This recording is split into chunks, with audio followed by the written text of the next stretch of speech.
नमस्कार दोस्तों। आशा है कि आप सभी अच्छे होंगे। आशा है कि आप लोगों को महाभारत भाग 15 पसंद आया होगा। इस वीडियो में हम महाभारत की आगे की कहानी पर चर्चा करेंगे, तो चलिए वीडियो को शुरू करते हैं। गहन वन में पहुंचकर पांडव ने आगे के कार्यक्रम पर विचार करना शुरू किया।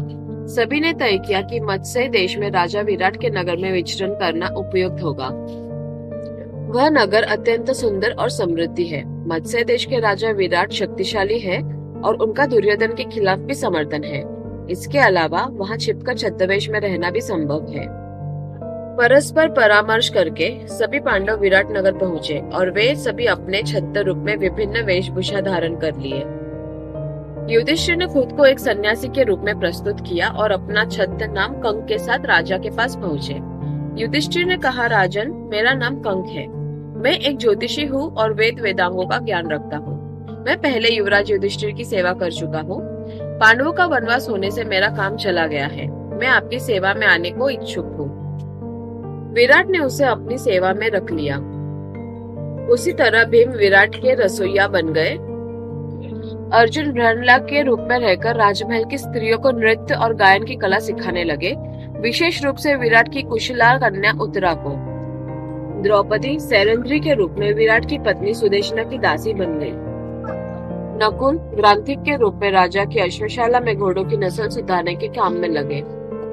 सहदेव तंतिपाल नामक ग्वाला बनकर गाय बैलों की देखभाल के काम पर राजा के गौशाला को संभालने लगे।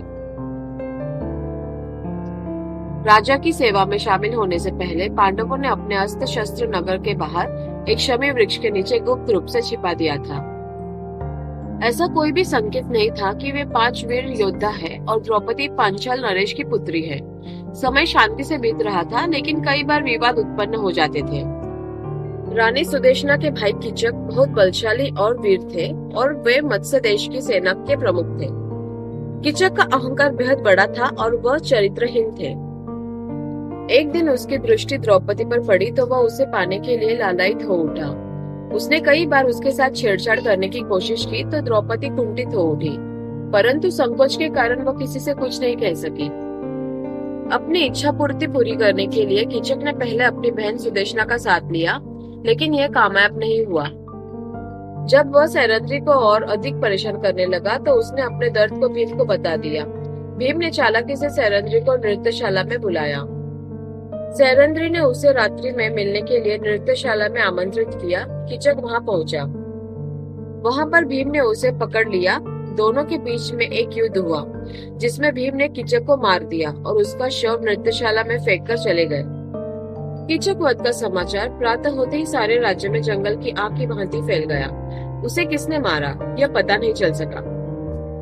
रानी सुदेशना को शक अवश्य हुआ कि सैरंध्री के गंधर्व पति ने कीचक की हत्या की है। कीचक वध की खबर हस्तिनापुर पहुंची तो दुर्योधन को शक हुआ कि कीचक जैसे बलशाली सेना नायक की हत्या या तो बलराम कर सकते हैं या फिर भीम।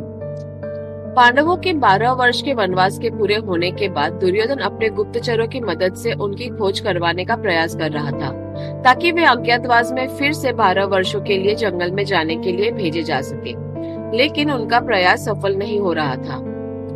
कीचक की हत्या से उसे आशा बनी कि शायद यह भीम का काम हो, क्योंकि बलराम को कीचक के साथ कोई बैर भाव नहीं था। कर्ण और शकुनी के साथ परामर्श करके दुर्योधन विराट नगर पर हमला करने का निश्चय लिया। उसके अनुचरों ने विराट की हजारों गायों का अपहरण किया और उन्हें हस्तिनापुर ले जाने लगे। सभी ग्वाले विराट के पुत्र राजकुमार उत्तर के पास पहुंचे। हस्तिनापुर की विराट सेना की खबर सुनकर राजकुमार उत्तर घबरा गए। वह युद्ध करना नहीं चाहता था, लेकिन द्रौपदी के समझाने पर वह प्रहलाद को अपने सारथी के रूप में बनाने के बाद रण क्षेत्र में पहुंचे। लेकिन वह कौरवों की बहुत बड़ी सेना देखकर हैरान हो गए थे। आखिरकार प्रहलाद ने उन्हें समझाया और उन्हें उनके अस्त्र शस्त्र प्रदान किए। इसके बाद उत्तर ने अर्जुन के पैरों में गिर पड़ा और अर्जुन ने उसे धैर्य और साहस दिलाया। फिर वह रथ को हाँकने के लिए तैयार हुए और युद्ध के लिए बढ़े। रण क्षेत्र में पहुंचते ही अर्जुन ने अपने गांडीव धनुष की टंकार की और देवदत्त नामक शंख बजाकर युद्ध की शुरुआत की। अर्जुन के धनुष की तेज टंकार की आवाज से कौरव सेना में हलचल मच गई। सैनिक चौंक उठे और देखते ही देखते अर्जुन के भयानक बाण वर्षा ने कौरव सेना को आच्छादित कर दिया।